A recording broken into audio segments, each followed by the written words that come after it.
Thlai Manipur tual chung buaina a soihlo berle boruak nei lian ber chu meitei chini te inkar buaina hi ani ome meitei te hi hlom lian tak tak pahni Hindu le Muslima anin thlen phoka hetia meitei tia kan soitop hian atam jok ni na hautu Hindu meitei te akoka anjinga Muslim sa khozui tu te hi meitei pangal ti anni thungani chikhat ni ma se an sa khowon awangin an kalrang nala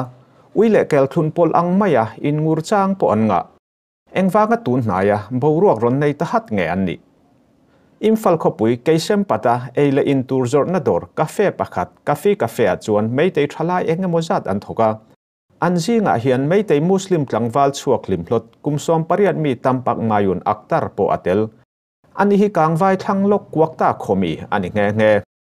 atho na dora hian meitei Hindu tlei rol pakhat jenita thok ve in mangai na in sa khuat thlir miau si lo awangin an in holo viau an hun ola han chuadun chang te po an nei thin kumin January ni li khan aktara hi abial nu jenita khoi ching pena pu ni in an chung chang hi thu nei tu te ni lovin arambai tengol heigang unit ten relin an ngai sata chiama an sa ko ser le sang thenga anti borban lui tir wangin meitei Muslim pangal te lung a oilova an boruak a so sang tawakani aktara soidan chuan jenita nen hian in biak pa ngain an in befowa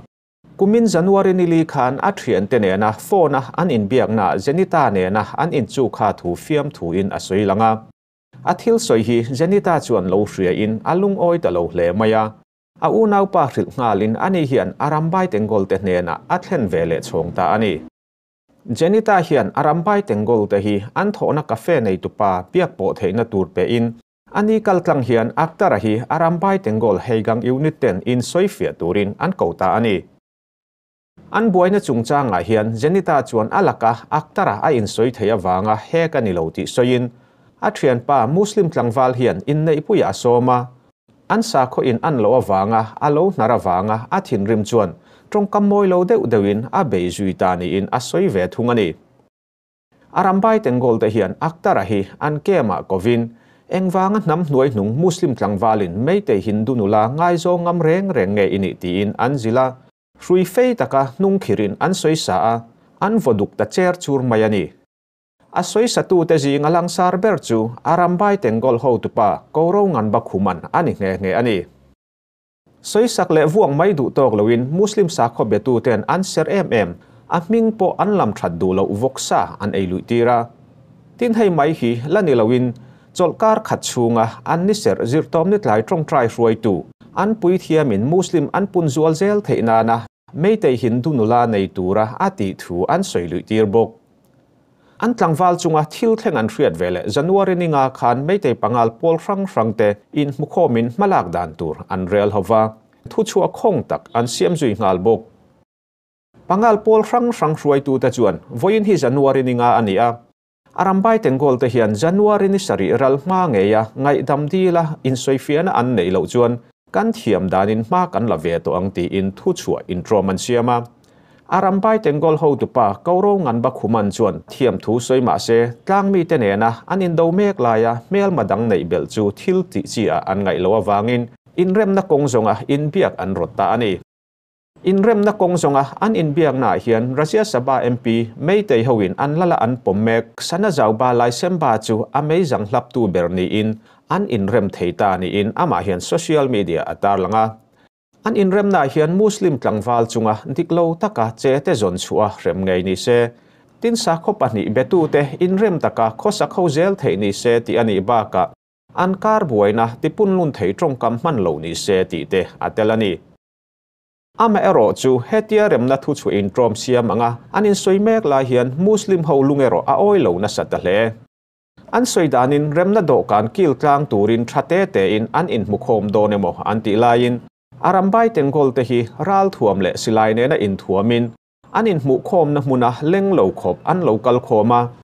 chutia silai kengten an hual thup nakara chuan an ngai dan khap sang ni in arambai tengol te hian an duang angin in rem na thu an thun puita ani kumsang ni som pakhat chiar puya khan Manipura hian meitei Muslim pangal kan ti te hi mi nuai ni sing thum sang kwa zariat somriat paruk lai omin an state cheng za zela pariat point pali bial an hau pha tuna phei chuan hei aya tam fe hi an tawng an ni ho hi Manipur phaizo le tlangram inri na ba ka luikam le dil kama te an khosa tlang puya Imphal district rang le Thobal district ka te an chengber meitei ni thoma se Hindu meitei te mu sit an hloa a chelam chi rang ti tua pu in rui hlo tol le zorpa ka ruk le inpum na in nam hloina sa a an pua hetianga asa khu angzonga an indiriam zuita ka phei chuan an bo ruak hi adai mai narin omlovani Kone masa in kan unaw zufa kavela zong te zana le chi baina kabuk masa cheu Manipur Gau report kan fiat hi am ante report kan ron pele anga masa in saibu Kangpuk P district Kanglama kan sanchin hanin kan ron rananga kan fiat tawangin CRPF de BSF te saibu ke matranga no chua a te fatuna hian meitei sarang ho tuna sana sabi zaigeng pupi thamna pupi kan ti bo vela meitei nu ho mitam takkal khomin BSF le CRPF ho tur te ko kongo andanga ho thilovin an sima nizan lamatang to khanin hotan nizan lamatang to khanin e meitei nu ho po leile khaya te an riang ka khati khanin wo in ni ke hianin an kalchua kha an phallo ani ti te khiat ania tin chu lawa chuan hei meitei nu kalkhom hu ti zinga an ho tu nu mam di leima an tian i chuan san chin bu ni te hena le sipai te ma a khanin zo ku ki nu ho win he tia an orna wang a helai hu hi chuasan mai thei in ni bi lo chu wangin BSF le CRP te hi helai atang hian in suak turani lo ti in andang beta hei sansin kan lo theidana emi BSF le CRPF te an kal suak theina kong pakhat la chun tuna langjing takjil lambi an tia emi kong po hi nei te nu hovin road block te siamin konga te hin tum le lung tum te da in khatihan kong an lo dam le ti te kha sansin kal fiat da tang puite alo ni bok ani ichuan hei voin lama khanin Manipur governor har pu Ajay Kumar Bhala chuan sat bhauna mantak te an tia sumi be san chuan lamka chura chan pu te po wathingin helaya yan relief ke ma te po relief ke ma te awakan boka chuta chu soina chuan hei hunri takatranga rithei le taka relief ke ma te hi India sarkar chuan hei patop chuin tran puina ape ang ti in asoi bokani pu Ajay Kumar Bhala governor hini Surachan Lamka Vakal Hibe Chanin Kuhizo Council Hotu Tepo in place release yamin governor Thar hi Lompuina Thuziak Paka Thilngen Pathumlai an lo nei boka kan han riat hidana chuan heng an thilngen te ji ga hian India sarkarin meitei te de ke ni zo kukite kara buffer zone min siam sakhi atu lam po in hi za takin kan vong turani de district police te hian an thu nei na bial chung tima yang a jurisdiction hi siam that sa ni se tiba ka apathum da chuanin Manipur boina huna hianin tu matan ik nei lawa central sipai te hi central forces te hi duty ti tur ti te atel bokani hei kan an riat thi dana chon voina pu Ajay Kumar Bhala governor hian information technology center te po Surusanpur College hian a hong bok ani tin chansin kan lo hian dana chuan tun nei loka khanin tuna kam zum Myanmar ramri helaya hianin inkana na satak Myanmar sunta tele keimani lam te atangin a oma hita hianin mi somthum don lai ka thum ni in an soi boka heng ka thum te jiga atam zok hi mei ti ram noi mi Myanmar junta sipai te tok tu te kha ni in chanchin kan lo dong boka ni tin chu longa chuan hei mei te rambai te gol hovin Muslim mei te pakhat mana voksa te an bar lui tir khami chum cha ma khan nimin lama mei te reng pa nei sim pasana zaw ba ama in kununga khan rambai te gol te le Muslim pangal mei te ho hi anin biak na kha a oma kha ta khan mei te rambai te gol ho te chuan kunrei takatranga ke ni nam te kara hian in khetiam tak le in rem takalu om thi kan nia hen kan in fiat thiam lo na zong hi kan soi hova in rem takat tlaga om turin in rem na thutung kan lo siak pi a an soi kha khoin lama hian meite Muslim pangal hu chuan in heti hian an ron soi le ta a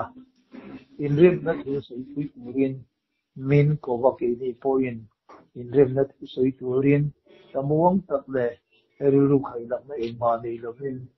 imfala an reng pa an lal pa le sim pasana zawa ina khan kan wakala an ni ho arambai tengol ho ero zong an uniform ne an silai ral thuam te ne tam tak ni tam an ron lu le a chuta chuanin kan thu le na engma min ngai sak to lo an thu in an du angin khang in rem na te kha an sia ka min sai ti mayani chu ti ani lo chuan ke ni ho vokal zong te po ka min tha pai ve kha kan tal wa ga ni ti te kha an ron sum del poka kham te kha zanin ta da Manipur ground report tam pu ya kan ron te nia district bunjong khanga sandil lam more ting no pal palen ti te eta sugunu zero kan ti lang za tuiring kan ti lam tin toda kamwai khu sa bung kan ti lam ka area lam nga te po hian engma in ka na le thil tu om lo teng ero zong a om lo wani tin chanchin kan han fiat pakhata chuanin meite no refugee kem ridi ke ma om pakhat chu a in ok sum an tia ani hi keimani tuna lamka surasan puratanga rili ke mago om hini in an soi mokani rili ke mayan tuna po yan nei te ho hi an na tam khop maya an om na muna hian le in lampanga ni ta se tin ni tina kosak na thilkong engki maya hian nei te ho hianin har sat na hi an tok na se ani kan fiat angin keini dang mi te chu engpo ni se in hangaya khoya po omila kan ule naw te hi kan bangai ma thei ka tok chua in mun tin na tangin kan puina kan thei angin kan pe ani amaro chu an ni ho ero zong suti ang ve chu an ni lo awangin an om na huna hian heti anga in kap te in ok hi sei tu hi an om din reng mai bokani ti kha chanchin kan lo se cheya tin mei ti ho an hei se te rol te pakhat lusipia anti social media apo ke mane manipura zo pate nasata ka do tu hi an soida na chuan thowal lama a om na in chu po ni in alua ho ania chu po chu ni pahi ne na alo fal ti thu te po kha fiat turin a om bokani me te ho ki an rin om lo sia le an mani le an mani ka ra po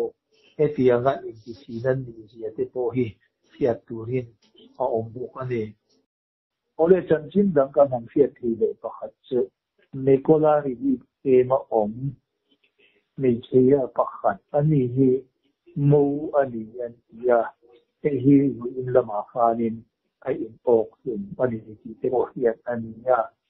kan han fiat thi da na le chuan tu na a phinu hi surat chan pu lamka atranga ral tlan tu na rili kewa om khani in an soya hey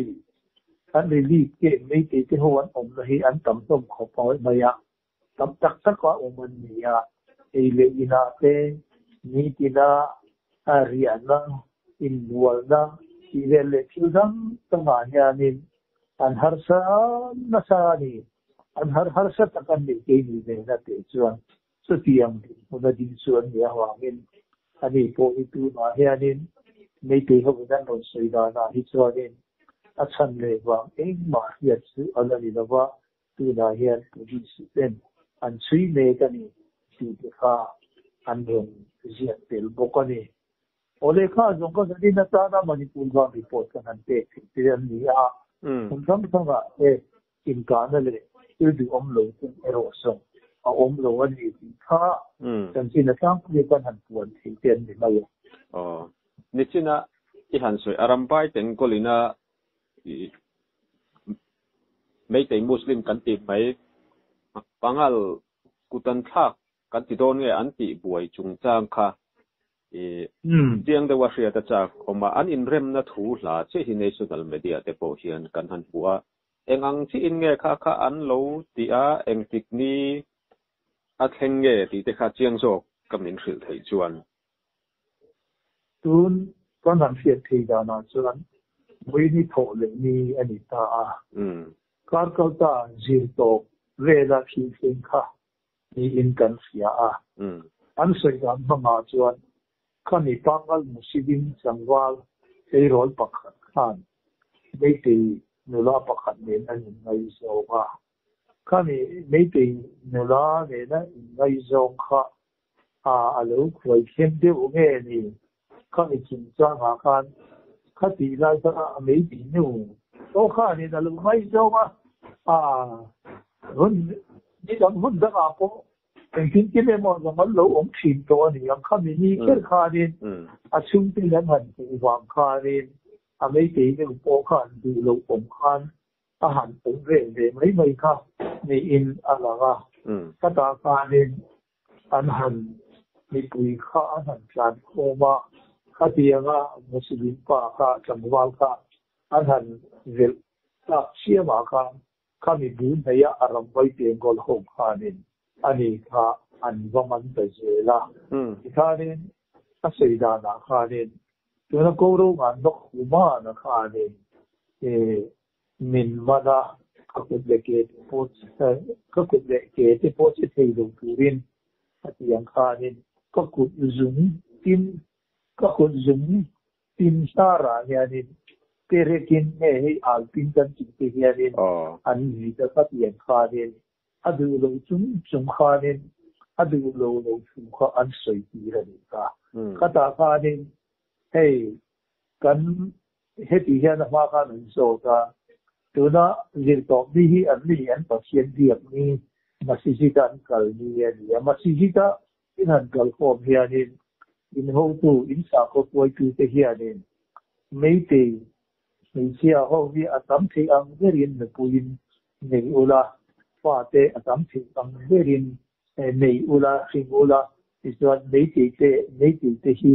สิ่งระดับกันในตัวโดนนี่ที่อินอันสิ่งเชื่อที่ข้านั้นโจทย์สุดที่อันส่วนนิ่มสิ่งง่ายแล้วที่ข้านี่สุดที่อันส่วนนิ่มสิ่งที่อิสราเอลส่วนนี่ที่อินสัตย์ยังข้านี่อารมณ์ไปถึงกอลโฮข้านี่ดูลงจุ่มข้านั้นที่ระอินสิ่งละว่าส่วนดังนี้ไม่ได้ปังกัลโฮเฮียนี่ number 4 เฮโร่ที่กันสลายที่จีงาอารุณกราลิน in ron zuara ini mấy tỷ cái hậu hi mình suat ta kan chen thì đam turin ngày tua đi thì khanin kan tu le ba khan hey vok sa po hi ye tu ra hi in aka khanin vok sa kha khang ma le kha an bar wi kha ania kha an bar wi ke po kha ani in le lampang hoi zong kha nan pu lo ba khanin ala chua ka akor ite khan akani kham te sin khan ani khan aron soya kham ke tu kha video khan ani khanin ron sogin aron ti vai kan ai sa ke ba ni khan ni ko ba ata khanin koro ma ngan do kuma na te karon ni sei in hey di channel pong khatia lo wai khema khatia lo ti awang khan ni tui chin jinin thì túi tiền cũng sâu xa với tụi kha nên anh bảo tụi bay anh ấy thì in cái đi do cái cần vật sản xuất cả police thế là cần vật bị ta anh ấy do cái gì cả nó rồi sai thì ama rồi chứ tụi nó pangal muslim cần thì thế quốc ta cần thì nó cả hoa vậy đó mà là lấy cái ông mà thế là ya đến mấy cái muslim hầu như có hiện sự lộn xộn in sáng lệ rằng trong mà sáng bộ về điện ông mà trong lệ tất cả của ta hiện tại đây mấy cái cái pangal hậu anh hậu tu anh sa có hậu tu thế khang hậu trong khả năng hành thiệt cả này aram bay tiền gol hậu chi tiền đàn cả anh đi đó tarik ni sari thế ngay in tiệc phèo nào mới xưa nên cần lúc họ oi đâu cần ít lắm sa có cần cho mà hết tiền cần ít tiếng lâu vok sa te in ban hi kan du lo wa ni chu wangin aram bai te gol ho kha aronin sei chiam ro u tin ni sari ma me yin an ta ania aram bai te gol ho kha nin su chua ka rom siam ma le kan kar in sia thiam lo na thi lo ti thil di ga ni ngai lo chu wangin in be khom turin local ro u in pala kan reng pa lì xì mà mấy tí hồ anh rèn qua thì lì xì mà sao được giáo qua ina lăng ina in Việt Nam này thì một tí khai nên anh cũng có để như vậy mà in được bảo khai các ta khai nên anh Muslim hồ cô học cái về in anh hành Việt khai anh anh Muslim hồ cô học anh riêng tiêm kinh tập in thì in thì tập vóc cô học cái lòng viên ni pasari gel khai anh cái làm rồi chứ Una rambai tengol ho kha an silai ra thuam te den uniform le na ron pali nan huala tikanin an du ang khan rek nan siam pui tam le ni una mei te muslim pangal ho an thu le na ka ek ma soi ti po min soi ti lo an du ang du thu tua ka tia ren na min siam pui tam ai khan ni an thu kan hian la chu min kap sin pha fai phiaram ti kan lau sia an do ti ta a ni na po anh video po social media đó anh du lâu xia khám cái pha pangal kan ti ho mong khan in quốc ta chan khan in video anh luôn chuak le một tu po in ho mani ti kha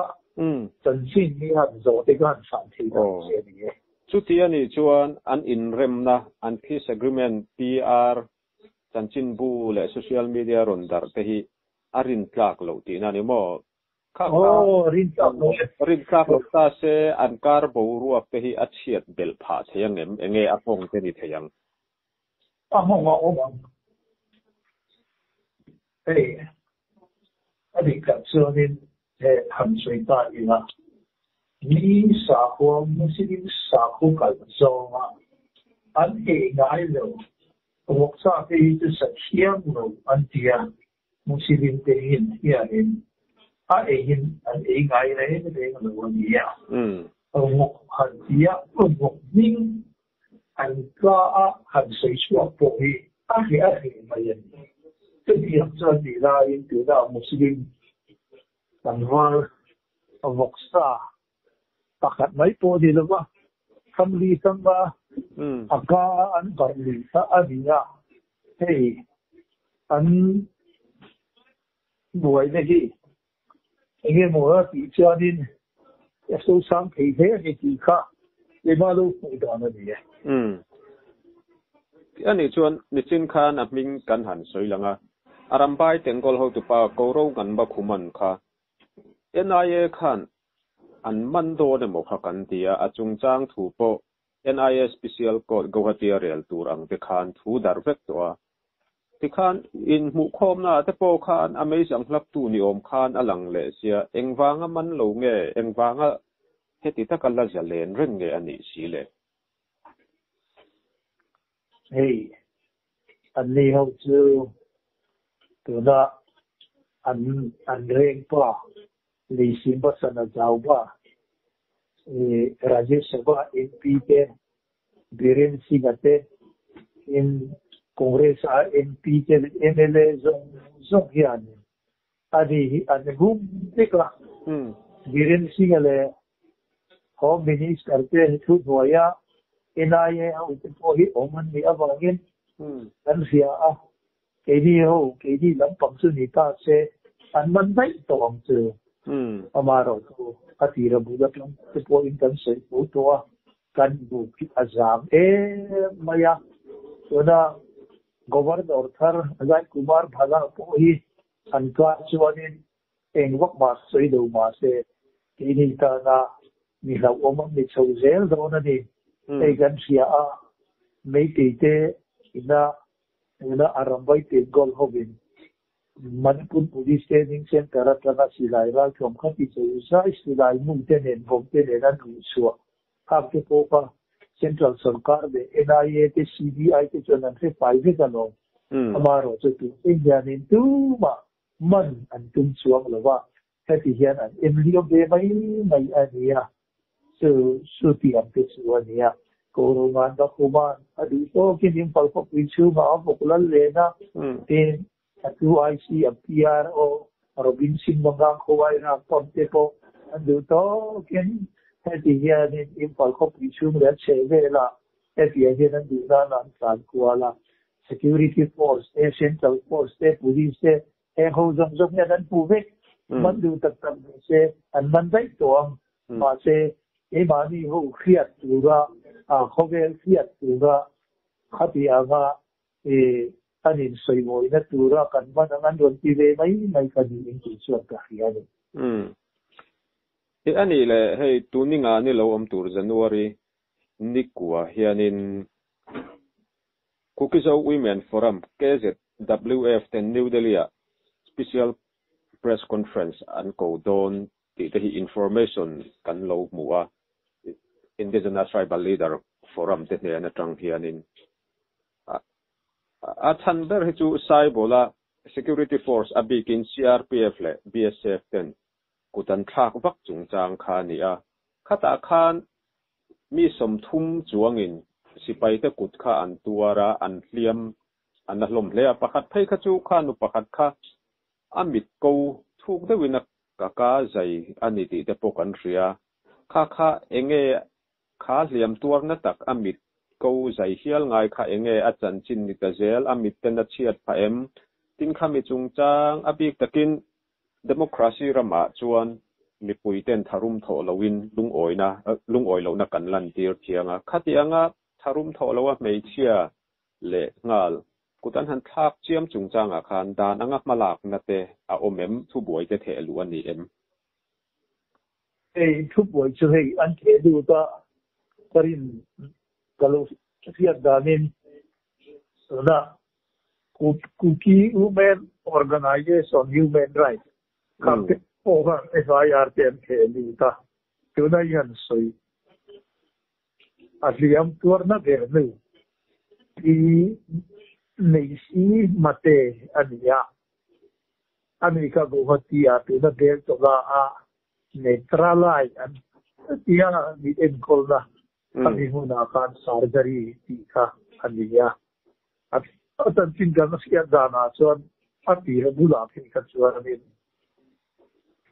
CT scanning ke MRI te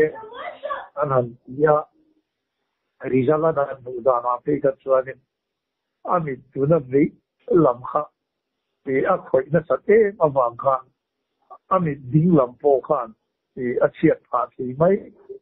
ame ti ka doctor ho kan zo awang yen tuna an ka da lam tong kha cher chua mai kha an lo tum ani te la amaro chu engpo ni ro se min chen chu asak lo la thei ko top in adam dan hi min mai tu asak ti in de ko te ho doctor te ka han nien gol taka han di ke sa wa khanin doctor te ka voi khat chu surgery ka chu an ti zo pot kha ani to chu tiam chu amin tu na yan ei an in kol ne ka khat lam chu aron pan tu ra kan nga ya so in la ma te atan sin kan han zot siang man lo ba patien zara dam te tek san om chuanin ei akan nu le hianin kanin de por ringa ani po ka ei deng san na in channel dam pakhat atang kan chan pi na kan te chu tiang so nan nak tu la ma yan ani chan sin te po ka hiat dan akan nu atanga hiat dan kan lo ngai to nga chu tiang chu agia kan san thei dan che na del ila ma tu tarik ni kwa na norna an nei tu khang isai te po ka thil dang ne lo ni chu nei sai to ang khanin sai bul mo na ke ma ne zo ku ki ani zo du ho fiam te kan sa vai te ka chuanin som nga ve gan ni yam na ri tak tak tuar ti mai ang rabar bule ta an hum za nga te an mala te an ke ate an lu ate khati nga an ka sakha ei som thum chuang an ni khang ji ga tiam na ber ber chu na pi nei si mate kan ti kha ani chu kan phan the yan che ni ani chuan hei ikhremanem ka hre chia lo kangkhui district lama khan liangmai naga anti ten tuna chalrang ho meitei ho ne na kan buai na rem chang ala hian lei ma khong bul lei lon vai phei ei ri an lo chu pui ani ma voin lama te po an in ti buai deuh an ti ana liangmai naga ho le vai phei kha khang te kha chiang te win ikhremia lem hei te dan eng ma ani la tu na hianin meitei ho policy vek meitei ho binan fi to ani ya hen te tu na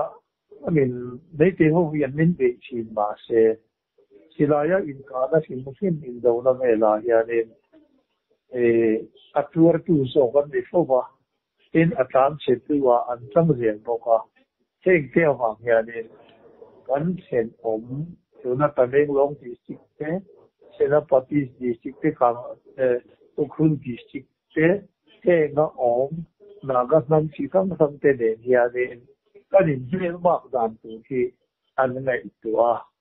ei ni la hianin etianga kanin ge na hianin kan tu ongin kan om ti si na wa kan chen ram tu na naga sam te de nan kara hianin buai na siam satila an ni ho nen meitei nen tam kopin do khon ila ti policy nei ba tu na lian mai ho te pa an fi por kha ania er ki del don tam ske lo ba buai na chu hei chu tiam em chu din asung sang lo di chuan ka lo fi ani ti ka kan sa da che ni hei hunram chang min Petrina buai takara abi takin hetianga thu thar hanla khom te hi a hau tak ang renga in arin ka ka ngai boxia hetianga regular taka Manipur ground report pe thei tura in ruwa mana ithale zung I theina in sor chuak rin hi alomom viau maya tichuan hun te pokan la reilu tukang ti a hlau oma atop nan tuna kan buaina chungchang a hian engemo soidu inei kan ringa chu tianga tan chon hun it ke taila ni hei kan buai na hi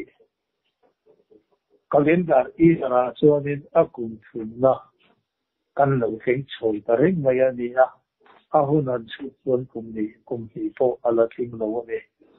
ei po ni se hi ni kan buai hun chung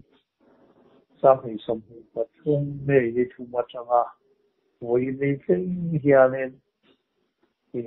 at unao khowela omzong song te ni unao te hi rilu le ti ta min anga ya min khoma yo ba hianen chỉ tệ nè trong sai đó nè mình nói sự chỉ ra sự kỳ lòng cho nên với in đi là khen khen cần này thì là các vị số các linh hồn đó cái cần sẽ cần đầu cần về mà thế science and technology ate sung le pa ya te politics ate thildam dang ate po hianin an nei ho hi ami sing po an tam zo ka hiam da lama po ki bi hain an sung da zo ka sung le pa hau sak da lama po an hau sa zo ka state jem din chi tu le state chuma karo rel da khol a phong von tu an nia an mani sar huyan MLA som di an nia ini manipura zal fati MLA som kan nia naga huyan som kan nia sepian suangin hey pato suangin ma pakat ni kan nia wakianin tiang hianin la in ni an fing thi kan nia kan udaw ko vela zong zo fatin thì bắt đầu xóa mình rộng rộng tuy là chuyện thế căn ngày tuổi in along ông bị cắt tỉa along thu có làm soi à số mình rồi cho nên có làm gì làm bỏ hiện nên tình tin nghe lâu ông giáo đón thì cần phải lâu à ama rồi chứ in đầu thì có khi ông bồi in rem quân thì có ông để chỉ ra ama rồi chứ in rem để căn mình bồi in khó khăn wal khat lo re da pakhat loya om to lo wa akhava ke ngani zo fa mani pura om te hi ane akhamaru in re da kan nei thei da tu ra chiam ne na tung sai na min lo di pui turin kan u na min tung sai pui tu te zawa yin aron di ri aron ye le che u ne ole he kan chiam le kan sian wa ko ni lo vin kan u na zo pa ko ve la om zong om ten Manipur ta in unaw te hi min ngai len re ani ti kan sia da wangin he ti yan kan siam le mi ang kan ni lo na chung po in kan thi pa top so in Manipur gaung ri po ri kan run na khom chi na kan ni on po chi na he ke po hi na wa ni in min lo mai sok si da wangin in chuma kan lo